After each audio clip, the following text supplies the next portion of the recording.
حضرت احمد تھانوی رحمۃ اللہ علیہ نے اپنی مشہور تفسیر بیان القرآن میں لکھا ہے کہ حیات طیبہ کا یہ مطلب نہیں ہے کہ اللہ تعالیٰ اسے کسی پریشانی میں مبتلا نہیں کریں گے، اس پر فقر و فاقہ نہیں آئے گا، پریشانیاں نہیں آئیں گی، یہ مطلب نہیں ہے، بلکہ اللہ تعالیٰ اس کے دل میں ایک ایسا نور پیدا فرما دیں گے کہ اس پر حالات آئیں گے، پریشانیاں آئیں گی، تنگیاں آئیں گی، تو وہ نور اللہ تعالیٰ اس کے دل میں ایسا پیدا فرما دیں گے کہ اس نور کی وجہ سے وہ اللہ کا شکر گزار بن کر زندگی گزارے گا اور اللہ کی طرف سے آنے والے حالات پر، پریشانیوں پر صبر کرنے والا بن کر زندگی گزارے گا۔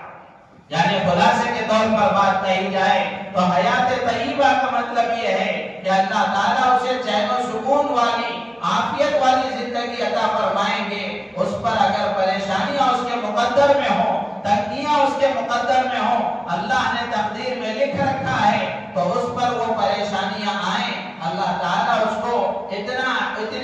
حوصلہ عطا فرمائیں گے اور اتنی ہمت عطا فرمائیں گے کہ وہ صبر کے ساتھ، برداشت کے ساتھ زندگی گزار لے گا۔ آپ دیکھ لیں کتنے اللہ والے ہیں، کئی طرح کی بیماریوں میں مبتلا ہیں، لیکن بھولے سے بھی ان کی زبان پر کوئی حرف شکایت نہیں آتا، بھولے سے بھی ان کی زبان پر کوئی حرف شکایت نہیں آتا۔ کتنی ہی پریشانیاں ان پر کیوں نہ آ جائیں، وہ اس کو برداشت کر لیتے ہیں۔ بلکہ کسی بزرگ کے بارے میں بہت پہلے میں نے پڑھا تھا کہ ان پر کوئی حالات آتے تو وہ یہ کہتے کہ یہ میرے اللہ کی طرف سے آئے ہیں، میں اس کو کیوں ٹھکراؤں۔ تو اس لیے میرے عزیز و دوستو بزرگوں، یہ تیسرا فائدہ ہے کہ جو آدمی نیک اعمال کے ساتھ زندگی گزارتا ہے، اللہ کی اطاعت و فرمانبرداری کے ساتھ زندگی گزارتا ہے، اللہ تعالیٰ اسے حیات طیبہ عطا فرماتے ہیں۔